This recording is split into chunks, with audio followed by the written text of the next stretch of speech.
नमस्कार साथियों, मेरा नाम है अक्षय और आपका स्वागत है दृष्टि आईएएस चैनल की इस नए वीडियो में।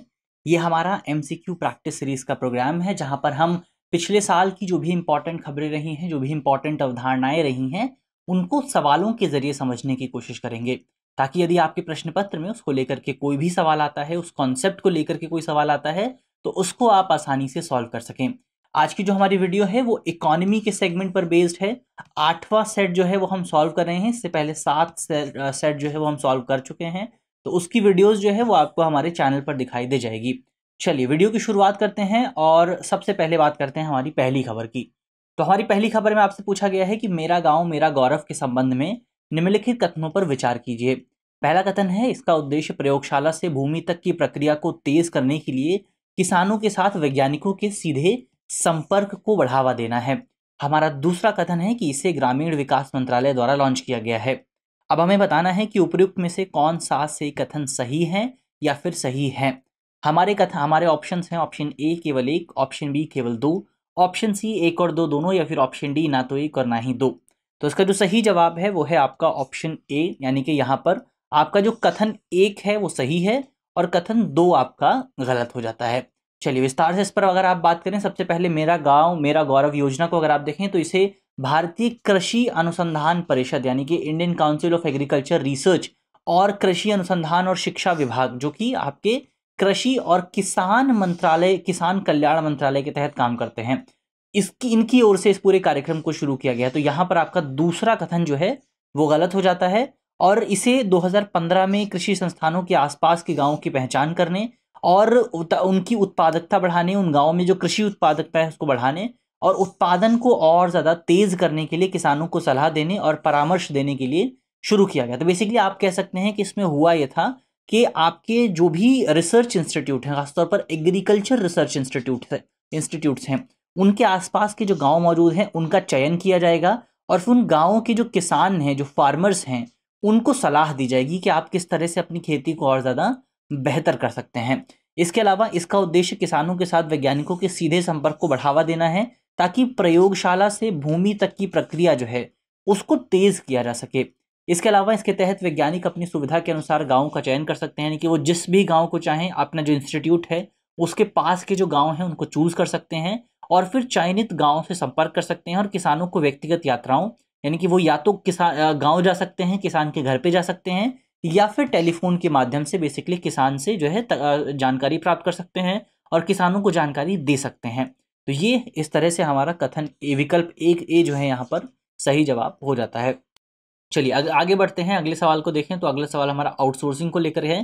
सवाल में आपसे पूछा गया है कि भारत वैश्विक आउटसोर्सिंग के लिए एक गंतव्य है, एक इंपॉर्टेंट डेस्टिनेशन है। तो निम्नलिखित में से कौन सा से कारण बहुराष्ट्रीय निगमों द्वारा अपनी सेवाओं की आउटसोर्सिंग के लिए भारत को चुनने के लिए अधिक उपयुक्त हैं, यानी कौन से रीजन की वजह से एमएनसीज भारत में आते हैं आउटसोर्सिंग करने के लिए।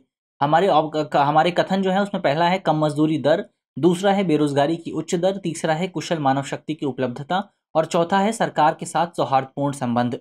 अब हमें नीचे दिए गए कूट का उपयोग करके सही उत्तर का चुनाव करना है। कूट को अगर आप देखें, पहला ऑप्शन आपके सामने मौजूद है केवल 1, दूसरा ऑप्शन है केवल 1 और 3, तीसरा ऑप्शन है केवल 2 और 4, चौथा ऑप्शन है केवल 3 और 4। तो इसका सही जवाब क्या होगा? इसका सही जवाब होगा एक, तो आपका ऑप्शन आपका कथन 1 यहाँ पर सही है। इसके अलावा अगर आप कथन 2 देखें तो कथन 2 गलत है। कथन 3 अगर आप देखें तो कथन 3 आपको सही मिलेगा। तो यहाँ पर कौन कौन से कथन आपके सही होंगे? 1 और 3 सही है। तो इस तरह से आपका ऑप्शन बी यहाँ पर सही जवाब हो जाता है। चलिए ऑप्शन बी यहाँ पर सही जवाब है। आउटसोर्सिंग को सबसे पहले समझते हैं। तो आउटसोर्सिंग का मतलब होता है कि एक कंपनी जो है वो अपने काम को किसी दूसरी जगह ट्रांसफर कर देती है, किसी दूसरी कंपनी में ट्रांसफर कर देती है। अब आउटसोर्सिंग का जो काम है वो आपका एक कंपनी में भी लागू होता है और आउटसोर्सिंग की अवधारणा किसी देश में भी लागू होती है। इसमें क्या किया जाता है? अब आउटसोर्सिंग की अवधारणा किसी देश में कैसे लागू होती है? तो मान लीजिए कि आपकी एक कंपनी है, आप ए नाम के देश में काम करते हैं और आपको पता चलता है कि बी नाम के देश में जो है सस्ता लेबर आपको उपलब्ध हो जाएगा। तो आप क्या करेंगे? आप जो है अपने देश से लोगों को हायर नहीं करेंगे, आप दूसरे देश के लोगों को काम देंगे। तो इसको कहा जाता है outsourcing when it comes to international context. तो ये इसको आप जो है एक व्यावसायिक प्रथा के तौर पर देख सकते हैं, जो पारंपरिक रूप से कंपनी के अपने कर्मचारियों द्वारा घर में ही बनाई जाती है। तो ये बेसिकली हमने यहाँ पर समझा कि आउटसोर्सिंग क्या होता है। अब आउटसोर्सिंग बेसिकली कंपनियों द्वारा लागत में कटौती करने के उपाय के तौर पर किया जाता है, क्योंकि आपने देखा कि आउटसोर्सिंग की वजह से कंपनी की जो आपकी जो कॉस्ट होता है वो बहुत कम हो जाता है। तो भारत की निवेश अनुकूल नीतियों, दूरदर्शी सुधारों, उच्च प्रायोज्य आय और बढ़ते मध्यम वर्ग ने इसे विदेशी निवेशकों के लिए एक आकर्षक आउटसोर्सिंग डेस्टिनेशन बना दिया है। भारत में कम वेतन दर आपको देनी पड़ती है, कुशल जनशक्ति यहाँ पर उपलब्ध है, और इसे सुधार के बाद की अवधि में वैश्विक आउटसोर्सिंग के लिए एक इंपॉर्टेंट डेस्टिनेशन के तौर पर देखा जाता है। बहुत सारे रीजंस हैं, जैसे पहला एक रीजन आपका ये है कि भारत में आपको उच्च गुणवत्ता वाली सेवाएं देखने को मिलेंगी।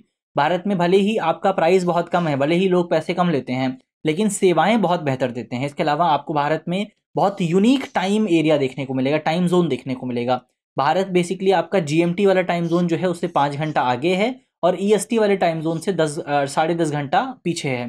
तो अब इससे फायदा ये होता है कि भारत में जो लोग काम करते हैं वो बेसिकली आपका दोनों को ही बेहतर तरीके से कवर कर सकते हैं, तो ये भी बेहतर है। इसके अलावा भारत में आपको स्थिर पॉलिसीज देखने को मिलेंगी। सरकार जो है आईटी क्षेत्र पर बहुत ज़्यादा जोर दे रही है। सरकार की ओर से सूचना एवं प्रौद्योगिकी मंत्रालय की भी स्थापना की गई है, जो भारत में खासतौर पर इंफॉर्मेशन एंड कम्युनिकेशन टेक्नोलॉजी के लिए स्थापित किया गया है।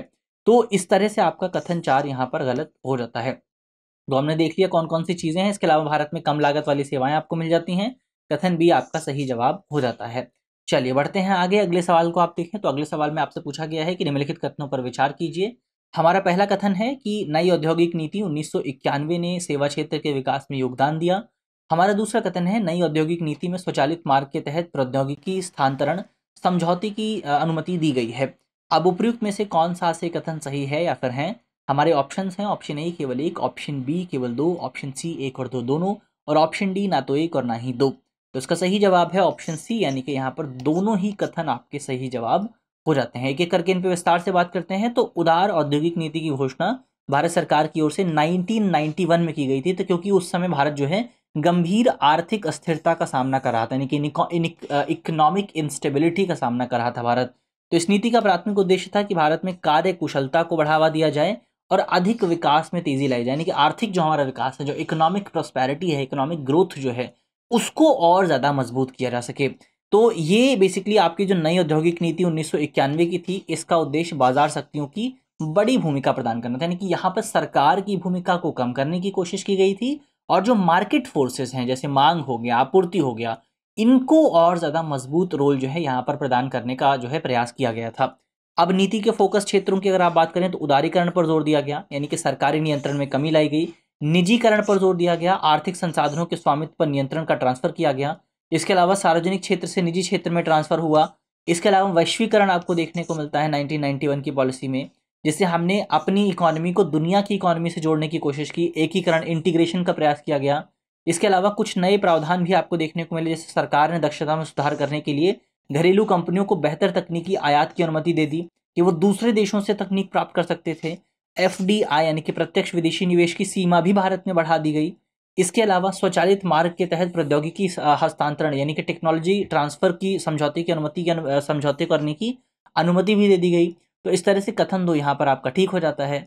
इसके अलावा औद्योगिक लाइसेंस की जो प्रक्रिया थी उसको समाप्त कर दिया गया। सार्वजनिक क्षेत्र की भूमिका को और ज़्यादा कमज़ोर किया गया, कम किया गया। कई जो क्षेत्र जहाँ पर पहले केवल सरकारी कंपनियां काम कर सकती थीं, वहाँ पर प्राइवेट कंपनियों को भी लाया गया।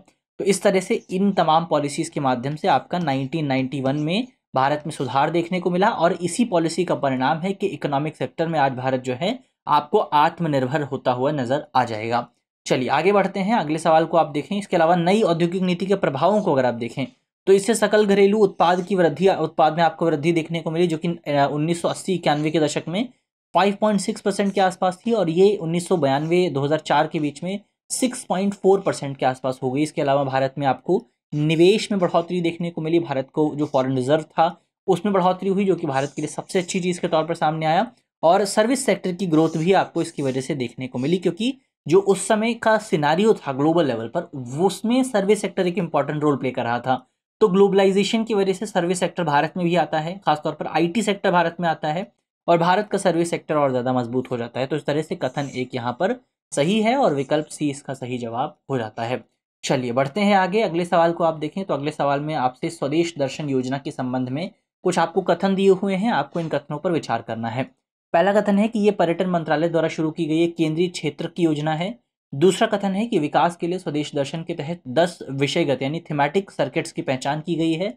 तीसरा कथन है कि आर्थिक विकास और रोजगार सृजन के उत्प्रेरक के रूप में पर्यटन को बढ़ावा देना योजना के लक्ष्यों में से एक है। चौथा कथन है पर्यटन मंत्रालय सर्किट के बुनियादी ढांचे के विकास के लिए राज्य सरकारों और केंद्र शासित प्रदेशों को केंद्रीय वित्त सहायता प्रदान करता है। चलिए उपयुक्त हमें बताना है कि उपयुक्त में से कौन सा से कथन सही है या फिर है। तो ऑप्शन ए है आपका केवल एक, ऑप्शन बी है केवल 1, 2 और 3, ऑप्शन सी है 2 और 3 और ऑप्शन डी है केवल 1, 3 और 4। तो यहाँ पर अगर आप देखेंगे तो दूसरा कथन आपका गलत है। दूसरा कहाँ कहाँ पर है, ये आपका गलत हो जाता है, ये भी आपका गलत हो जाता है। इसके अलावा आपका पहला कथन आपका ठीक है, तीसरा ठीक है और चौथा ठीक है। तो इस तरह से आपका ऑप्शन डी बिल्कुल सही जवाब हो जाता है। तो ये आपके एलिमिनेशन की टेक्निक है कि अगर आपको एक भी पता है कि ऑप्शन 10 आपको ये जो आपका ये दूसरा कथन जो आपको पता है कि गलत है, तो आप इससे एलिमिनेट कर सकते हैं। यहाँ से एलिमिनेट हो जाएगा, ये भी एलिमिनेट हो जाएगा। तो अब आपके सामने 2 विकल्प बचते हैं और आपके सही जवाब होने की संभावना 50% तक आ जाती है। प्रोबेबिलिटी जो है वो 50% तक पहुंच जाती है। चलिए इस पर एक बार ऑप्शन डी यहाँ पर सही जवाब है। स्वदेश दर्शन योजना की बात करें तो इसे पर्यटन मंत्रालय द्वारा शुरू किया गया है। भारत सरकार के तहत पर्यटन मंत्रालय द्वारा शुरू किया गया है और थीम आधारित पर्यटन सर्किट के एकीकृत विकास के लिए इस योजना को प्रारंभ किया गया था। और ये केंद्रीय क्षेत्र की योजना है यानी कि सेंट्रल सेक्टर स्कीम है। और सेंट्रल सेक्टर स्कीम होने का मतलब ये है कि यहाँ पर जो पूरा पैसा आता है वो केवल और केवल केंद्र सरकार की तरफ से आता है। इस योजना का उद्देश्य है कि भारत में पर्यटन की क्षमता को बढ़ावा दिया जाए और उसका विकास किया जाए। तो कथन एक आपका सही हो जाता है। इसके अलावा इन पर्यटन सर्किटों को उच्च पर्यटक मूल्य, प्रतिस्पर्धात्मकता और स्थिरता के सिद्धांत पर एकीकृत करने से विकसित किया जाएगा। और विकास के लिए स्वदेश दर्शन के तहत 15 थीमेटिक सर्किट्स की पहचान की गई है। तो यहाँ पर आपका दूसरा कथन जो है वो गलत हो जाता है क्योंकि दूसरे कथन में आपका 10 लिखा हुआ था। तो इसलिए कथन 2 आपका गलत है। इसके अलावा स्वदेश दर्शन योजना के तहत पर्यटन मंत्रालय सर्किट के बुनियादी ढांचे के विकास के लिए राज्यों और केंद्र शासित प्रदेशों को केंद्रीय सहायता प्रदान करता है। तो कथन 3 आपका यहाँ पर सही जवाब हो जाता है। इसके अलावा योजना के उद्देश्यों को अगर आप देखें तो आर्थिक विकास को बढ़ावा देना, रोजगार सृजन को और ज़्यादा मजबूत करना और पर्यटन क्षेत्र का विकास करना, भारत को विश्व स्तरीय पर्यटन स्थल के रूप में विकसित करना, पारिस्थितिकी और सांस्कृतिक संरक्षण के लिए इको पर्यटन जैसे थीम आधारित सर्किट विकसित करना, गहन बुनियादी ढांचे के विकास पर ध्यान देना और सतत तरीके से सस्टेनेबल तरीके से पर्यटक आकर्षण को बढ़ा करके संपूर्ण पर्यटन क्षेत्र को और ज़्यादा मजबूत करना। तो कथन डी यहाँ पर आपका सही जवाब हो जाता है। आगे बढ़ते हैं, अगले सवाल को देखें तो आपका अगला सवाल है कि समाचारों में रहा वेस्ट टेक्सास इंटरमीडिएट शब्द किससे संबंधित है।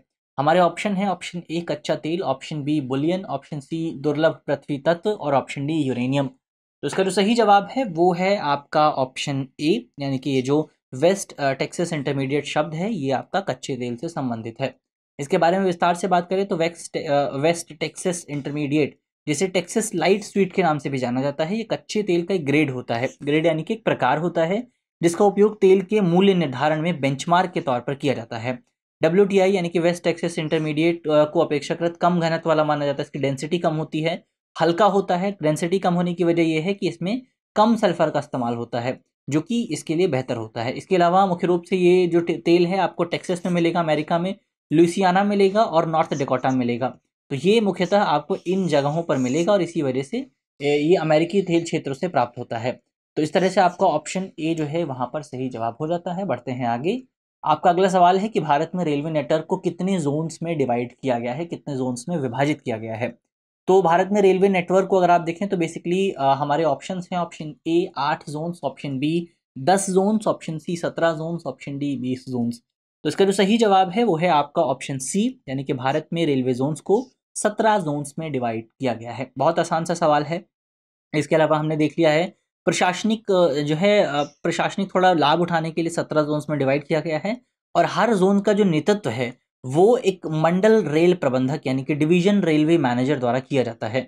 इसके अलावा डिवीजन रेलवे मैनेजर की सहायता के लिए एक या फिर 2 अतिरिक्त डिविजनल रेलवे मैनेजर भी नियुक्त किए जा सकते हैं, ADRM नियुक्त किए जा सकते हैं और उनके अंडर बहुत सारे विभाग काम करते हैं। जैसे कि आपका स्टोर डिपार्टमेंट हो गया, इसके प्रमुख होते हैं। इंजीनियरिंग डिपार्टमेंट हो गया जो प्रभागीय अधिकारी हैं, मैकेनिकल डिपार्टमेंट है, इलेक्ट्रिकल डिपार्टमेंट है, सिग्नल और दूरसंचार, लेखा, कार्मिक, परिचालन, वाणिज्य, सुरक्षा, चिकित्सा, सुरक्षा शाखा और मंडल। तो ये जो तमाम शाखाएं हैं इनके जो प्रमुख होते हैं वो मंडल रेल प्रबंधक को अपनी रिपोर्ट पेश करते हैं।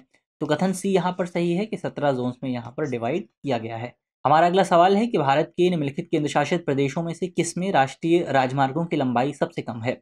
सबसे कम है हमारे ऑप्शन है, option A Chandigarh, option B Delhi, option C Daman और द्वीप, ऑप्शन डी दादर और नागर हवेली। तो इसका जो सही जवाब है वो है आपका ऑप्शन ए यानी कि यहाँ पर चंडीगढ़ में आपको जो है जो राष्ट्रीय राजमार्गों की लंबाई है वो सबसे कम मिलेगी। चंडीगढ़ में ये आपको 15 किलोमीटर के आसपास मिलेगा, दमन एंड द्वीप में ये आपको 22 किलोमीटर के आसपास है, दादर एंड नागर हवेली में ये 31 किलोमीटर के आसपास है और दिल्ली में ये 79 किलोमीटर के आसपास है। यानी कि सबसे ज़्यादा जो लंबाई है यूटीज के मामले में वो आपको दिल्ली में देखने को मिल जाएगी, राजधानी दिल्ली में आपको देखने को मिलेगी। ऑप्शन ए यहाँ पर आपका सही जवाब है। अगले सवाल को आप देखें। अगले सवाल में आपसे पूछा गया है कि निम्नलिखित में से कौन सा से 2 स्थान भारत में पूर्वी पश्चिमी गलियारे से जुड़े हुए हैं? हमारे ऑप्शन है, ऑप्शन ए सिलचर और पोरबंदर, ऑप्शन बी मुंबई और नागपुर, ऑप्शन सी मुंबई और कोलकाता, ऑप्शन डी नागपुर और सिलीगुड़ी।